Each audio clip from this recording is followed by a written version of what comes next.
jawaban dari lapor BUP dan Kemen NHK bahwa harus ada sanksi administrasi berupa paksaan pemerintah, namun kenyataannya PT tetap beroperasi dan kami sangat khawatir dengan kesehatan jangka panjang anak cucu kami.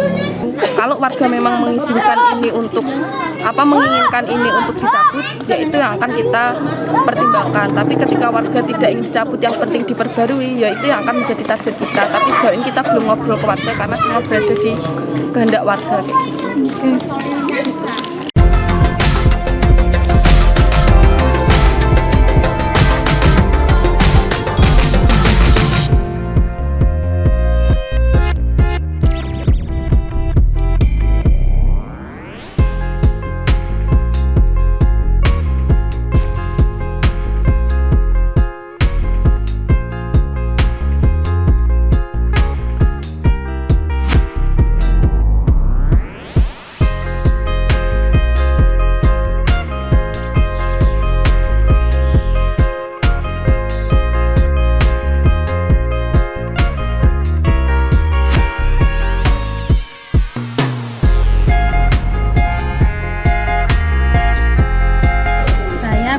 Saya perangkat desa Mula kebetulan berdomisili di Duku Belah dan saat ini saya berada di Duku Karamalang RT 3 RW 5. Ini kalau ke sore arah mata angin ke timur, Duku ini yang terkena imbas dari pencemaran lingkungan PT Sinar Pasifik Internasional. Namun kalau arah angin ke barat adalah warga Duku Belah, terutama RT 3, tapi umumnya ya 1, 2, 3, 4, 5 terkena semua. Ini kami sebagai warga menolak dengan adanya PT Sinar Pasifik Internasional. Setelah kami berusaha mau 2 tahunan ya lewat surat pengaduan yang kemarin tanggal 14 Februari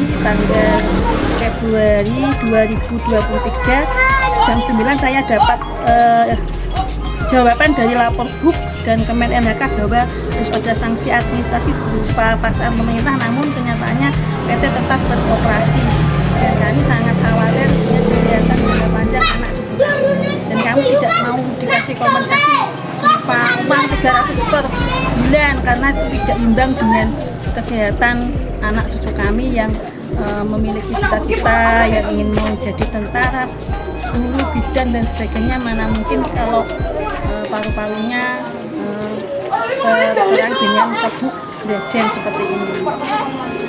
Dan saya sebagai perangkat desa tidak pernah dikasih tahu bahwa ada sosialisasi PT.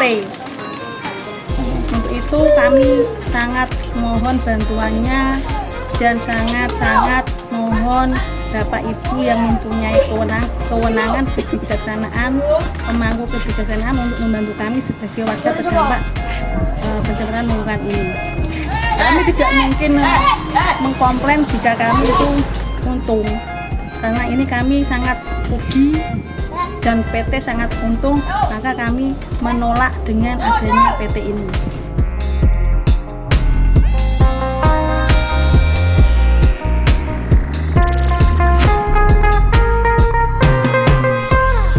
Gimana Mbak untuk sejauh ini tinjauan dari Walhi Mbak? Kalau teman-teman Walhi itu kan awalnya karena ini dulu PT Sinar Tiga Dewi waktu kasus masuk di Walhi ya. Pertama teman-teman itu nganalisis dokumen-dokumennya termasuk di lingkungan, kayak LPL dan lain-lain itu. Memang sejak awal ini sudah cacat kalau kata teman-teman karena analisis kami itu banyak sekali prasyarat yang tidak terpenuhi.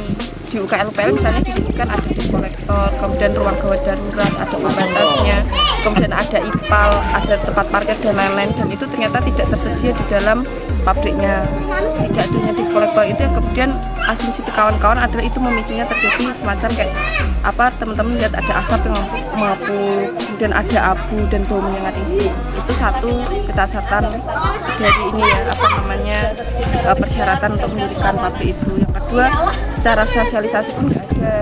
kan kalau apalagi ini kawasan industri yang berada di tengah pemukiman, harusnya sosialisasi kepada warga ini mau dijadikan apa, kemudian industrinya apa, dan pengelolaan seperti apa itu harusnya diberikan disosialisasikan kepada warga. Tapi pada kenyataannya setelah kita cross check warga, ternyata warga nggak dikasih tahu untuk itu. Bahkan cerita warga misalnya itu dulu adalah gudang, kemudian tahunya itu ya toko bangunan dan lain-lain, tapi setelah itu berubah menjadi industri dan bau menyengat mulai ada kayak gitu-gitu. Nah, kalau teman-teman sebetulnya pasca audiensi pun sudah ada keputusan untuk berhenti sementara, boleh beroperasi lagi 1 bulan setelah alat-alat itu dipenuhi. Itu sanksi dari pemerintah, tapi kemudian ternyata itu tidak terpenuhi, tapi masih berjalan kembali dan kemudian bergantilah kepemilikan PT itu. Hingga sejauh ini kawan-kawan itu masih mencari informasi soal sebetulnya ini punyanya siapa, dan kemarin paksaan yang diberikan oleh pemerintah itu sejauh mana dilaksanakan seperti itu. Baru setelah itu teman-teman mungkin akan nyusun entah gugatan atau apapun, tapi itu semua berdasarkan kemauan warga. Terus jauh ini keluhan warga apa Mbak dari segi lingkungan pencemarannya? Kalau karena yang pertama memang udara, tapi kemarin sempat uji emisi memang dikatakan dalam baik-baik saja, tapi itu satu kritik wali untuk kawan untuk teman-teman yang melakukan uji emisi. Misalnya kemarin dari LHK, uji emisi itu dilakukan ketika pabrik tidak beroperasi, itu satu. Kemudian yang kedua juga cuaca tidak mendukung, jadi berada di waktu-waktu yang tidak tepat, sehingga bisa jadi ada perbedaan hasil uji emisi itu ketika pabrik ini beroperasi. Itu satu. Terus selain dari faktor udara yang warga juga sudah ceritakan ya, karena Walhi itu nggak selamanya di sini ya, jadi semua itu berdasarkan penelitian warga. Jadi misalnya kayak bau menyengat hingga ke tenggorokan, kemudian juga hawa panas itu ya, suhunya di sekitarnya ini menjadi panas. Kemudian juga soal air itu yang tentu juga selain udara menjadi sorotan Walhi, karena limbah itu di sampingnya pabrik itu dia dibuang langsung ke dalam tambak, dan itu tentu akan mencemari air. Salah satu warga misalnya cerita bahwa rumah airnya ini kena minyak itu, cipratan oli dan lain-lain. Apalagi yang pemilik tambak tentu hasil ikan tidak maksimal.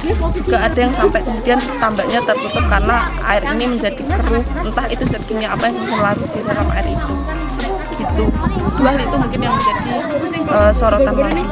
Oke, untuk pendampingan Walhi sendiri ini nanti pencapaiannya gimana Mbak, targetnya? Kalau kita sebenarnya berdasarkan kemauan warga ya, kita tidak terburu-buru. Kalau warga memang menginginkan